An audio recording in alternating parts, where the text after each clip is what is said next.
falando da questão climática, o Brasil enfrenta um forte alerta devido à chegada de um novo fenômeno El Niño neste segundo semestre de 2026.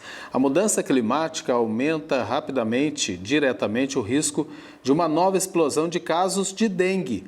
Diante desse cenário, as autoridades de saúde enfrentam o desafio de fortalecer a prevenção e a vigilância. Projeções da Fiocruz apontam para a possibilidade de o país registrar até 1,7 milhões de casos de dengue em 2027. Quem conversa com a gente sobre o assunto é a médica infectologista, a doutora Gabriela Leite de Camargo, que aparece aqui. Eu agradeço a presença no TJ Aparecida. Tudo bem, doutora? Seja bem-vinda. Boa tarde, Eduardo. Boa tarde, Gabriele. É um prazer estar aqui, viu? Muito obrigada pelo convite. Eu vou pedir para você, então, explicar para a gente qual a relação, do fenômeno El Niño com a explosão de casos de dengue. De que maneira as mudanças na temperatura, no regime de chuvas, podem aumentar os casos da doença aqui no Brasil, doutora? Então, o El Niño altera o clima, E o clima tem uma relação muito direta com o ciclo do Aedes aegypti, que é o vetor, o mosquito vetor da doença. Quando a gente fala em dengue e mudança climática, a gente não tem que pensar apenas na chuva. O calor, as chuvas irregulares e até mesmo períodos de seca acabam criando condições favoráveis para o mosquito. Então, como que acontece? Quando a gente tem temperatura mais elevada, acelera o desenvolvimento do mosquito e também o ciclo do vírus dentro dele. Isso faz com que o mosquito se torne capaz de transmitir a dengue de maneira mais rápida. Ao mesmo tempo, o aumento de chuva aumenta a disponibilidade de recipientes de água, parada, que funcionam como criadores. Daí, de um outro lado, a gente pensa na seca. Quando tem seca, as pessoas tendem a armazenar água em baldes, caixas e outros recipientes que também, se não tiverem devidamente fechados, podem virar criadores. Então, o fenômeno El Niño afeta de inúmeras maneiras para aumentar o número de casos de dengue. E doutora Gabriela, como a senhora estava explicando aí, essa chance do aumento dos criadouros, como a população deve agir depois desses eventos, por exemplo, após a chuva ou então até mesmo nesse período de seca?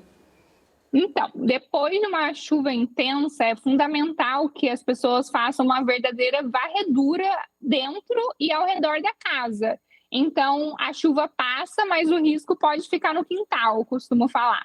Então, esvaziar recipiente, limpar calhas, retirar entulho, manter caixa d'água bem vedada, observar até locais que nós não pensamos tanto, como, por exemplo, a bandeja ali do ar-condicionado.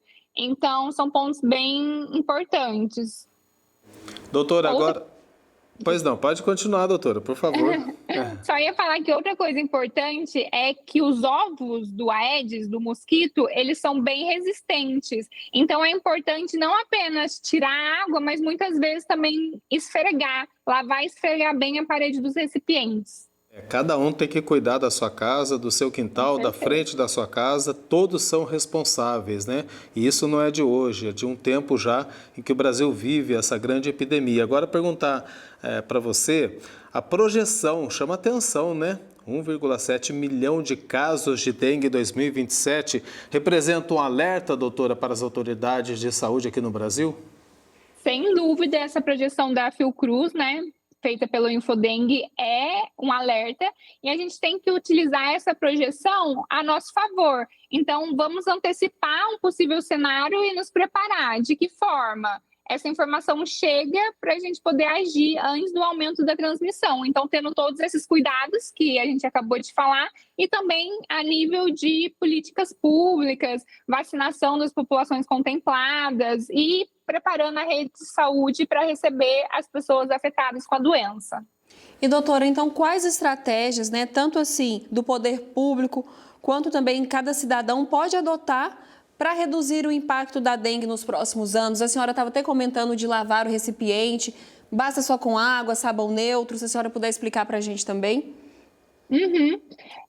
Basta ser com água e sabão neutro, o importante é esfregar, porque os ovos ficam ali aderidos, e até repelentes, inseticidas, até o próprio fumacê, eles acabam matando os mosquitos adultos, mas não os ovos. Então, é importante a gente ter esse cuidado, né, com os ovos.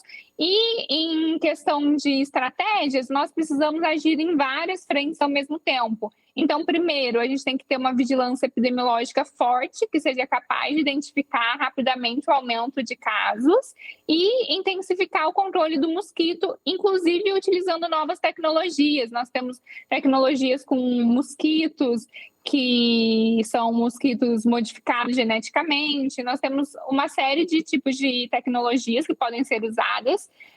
Outra coisa importante que eu comentei é a vacina. Em 2026, teve uma ampliação da vacina no SUS. Ela está valendo a vacina Qdenga, vacina de 10 a 14 anos.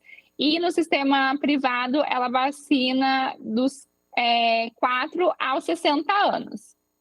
Importante que a vacina não substitui o combate ao mosquito, né? Então, o mais importante realmente é combater esse mosquito e identificar os sinais de alarme e os sintomas para, se necessário, procurar serviço de saúde. Tá certo, doutora. Muito obrigada, viu, por sua participação e por esclarecer essas dúvidas para nós.